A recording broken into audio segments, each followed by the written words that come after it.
Coming back to state politics, 2.5 ವರ್ಷ ಸರ್ಕಾರ ನಡೆದ ರೀತಿಯ ಬಗ್ಗೆ ಒಂದು ಇಂಡಿಪೆಂಡೆಂಟ್ ಅನಲೈಸಿಸ್ ಕೊಡಿ. ಅಂದರೆ ಏನು ಅನಲೈಸಿಸ್ ಕೊಡ್ತೀರಿ? ಇಂಡಿಪೆಂಡೆಂಟ್ ಅಲಯನ್ಸ್ ನಾನು ಒಂದೇ ಒಂದು ಹೇಳ್ತೇನೆ ಕೇಳಿ. ನಮ್ಮ ಪ್ರಣಾಳಿಕೆಯ ಶೀರ್ಷಿಕೆ ಇತ್ತು ನೋಡಿ, ಸರ್ವ ಜನಾಂಗದ ಶಾಂತಿಯ ತೋಟ. ಸಂಪೂರ್ಣವಾಗಿ 90% ಕರ್ನಾಟಕ ರಾಜ್ಯ ಶಾಂತಿಯುತವಾಗಿದೆ. ಎಲ್ಲೂ ಸಹ ಕೋಮು ದಳ್ಳೂರಿಗಳಿಲ್ಲ. ಮಕ್ಕಳು ಶಾಲಾ ಕಾಲೇಜಿಗೆ ಹೋಗೋಕ್ಕೆ ಅವಕಾಶಗಳಿದೆ. ವಿನಾಕಾರಣ ಗಲಭೆ ಗದ್ದಲೆ ಎಲ್ಲೂ ಇಲ್ಲ. ಇದು ದೊಡ್ಡ ಸಾಧನೆ, ಒಂದು ದೊಡ್ಡ ಸಾಧನೆ. ಮತ್ತು ಈ ಬೆಲೆ ಏರಿಕೆಯಿಂದ ತತ್ತರಿಸಿ ಹೋಗ್ಬಿಟ್ಟಿದ್ರು ಬಡವರು. ಅವ್ರಿಗೆ ಗ್ಯಾಸ್ ಆಗಲಿ ಅಥವಾ ಅಕ್ಕಿ ಆಗಲಿ ಕೊಡ್ತಕ್ಕಂಥದ್ದು ಕೆಲವು ರೀತಿಯಲ್ಲಿ ಒಂದು ಸಮಾಧಾನಕಾರದ ವಿಚಾರ.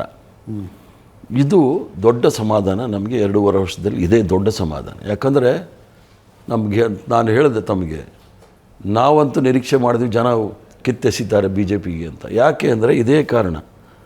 ಒಂದು ಕಡೆ ಕರ್ನಾಟಕದಿಂದನೇ ಕೂಗು ಬಂತು ಸಂವಿಧಾನವನ್ನು ಬದಲಾವಣೆ ಮಾಡ್ತೀವಿ ಅಂತ. ಅದರ ವಿರುದ್ಧ ನಾವು ವಾಯ್ಸ್ ಮಾಡಿದ್ವಿ. ಅಜಾನು, ಹಲಾಲು, ಹಿಜಾಬು, ಅಲ್ಪಸಂಖ್ಯಾತರು ವ್ಯಾಪಾರ ಮಾಡಬಾರ್ದು, ಇವೆಲ್ಲ ದಬ್ಬಾಳಿಕೆ ಆದಾಗ ಕರ್ನಾಟಕ ಜನ ಅದನ್ನು ಒಪ್ಪಲ್ಲ. ಯಾಕಂದರೆ ಬಸವಣ್ಣ, ಕನಕದಾಸ, ನಾರಾಯಣ ಗುರು ಇವರೆಲ್ಲ ಇರ್ತಕ್ಕಂಥ ಶಿಶುನಾಳ್ ಶರೀಫು, ಎಂಥ ರಾಜ್ಯ ಇದು, ಕುವೆಂಪು. ಈ ರಾಜ್ಯದಲ್ಲಿ ಶಾಂತಿ ನೆಲೆಸಬೇಕು ಅಂತೇಳಿ ನಮ್ಮ ಪ್ರಯತ್ನ ಆಯಿತು, ಅದು ಯಶಸ್ವಿಯಾಗಿದ್ದೀವಿ. ಜನ ನಿರೀಕ್ಷೆ ಮಾಡೋದು ಒಂದೊತ್ತು ಊಟ ಇಲ್ಲಾಂದ್ರೂ ಅವ್ರಿಗೆ ಬೇಸರ ಆಗಲ್ಲ. ನೆಮ್ಮದಿಯಿಂದ ಶಾಂತಿಯಿಂದ ಬದುಕಬೇಕು ಅನ್ನೋದಕ್ಕೆ ಅವಕಾಶ ಯಾರು ಮಾಡಿಕೊಡ್ತಾರೆ ನೋಡಿ, ಅವ್ರ ಬಗ್ಗೆ ಗೌರವ ಇರುತ್ತೆ. ಅದು ನಮ್ಮ ಕಾಂಗ್ರೆಸ್ ಪಕ್ಷದ ಸರ್ಕಾರ ಮಾಡಿದೆ. ಸಾಧನೆ 3 ಸಾಧನೆ ಹೇಳಿ. ಅಂದರೆ ಗ್ಯಾರಂಟಿ, ಈ ಥರದ ಸಾಧನೆಗಳು 2.5 ವರ್ಷದ ಅಚೀವ್ಮೆಂಟ್ಸ್. ಬಡವರು ಎಲ್ಲೂ ಸಹ ಹಸಿವಿನಲ್ಲಿ ಸಾಯೋ ಪರಿಸ್ಥಿತಿ ಎಲ್ಲೂ ಬಂದಿಲ್ಲ. ಈಗ ನರೇಂದ್ರ ಮೋದಿಯವರು ಕೂಡ 80 ಕೋಟಿ ಜನಕ್ಕೆ 5 kg ಅಕ್ಕಿ ಕೊಡ್ತಾರೆ. ಅದನ್ನು ಪ್ರಾರಂಭ ಮಾಡಿದ್ದು ಇಲ್ಲಿಂದಾನೆ. ಡಾಕ್ಟರ್ ಮನಮೋಹನ್ ಸಿಂಗ್ ಅವರು, ಸೋನಿಯಾ ಗಾಂಧಿ ಅವರು ಹಕ್ಕನ್ನು ಕೊಟ್ಟರು.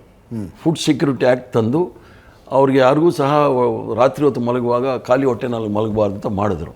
ನೆಮ್ಮದಿಯಿಂದ ಜನ ಇದ್ದಾರೆ, ಅದೇ ದೊಡ್ಡ ಸಾಧನೆ ನಮಗೆ. ಬಾಕಿದು ನಿಜ, ಅಭಿವೃದ್ಧಿ ಕೆಲಸಗಳಿಗೆ ಹಣ ಇಲ್ಲ ಅಂಥೇಳಿ ಬರ್ತಾ ಇದೆ.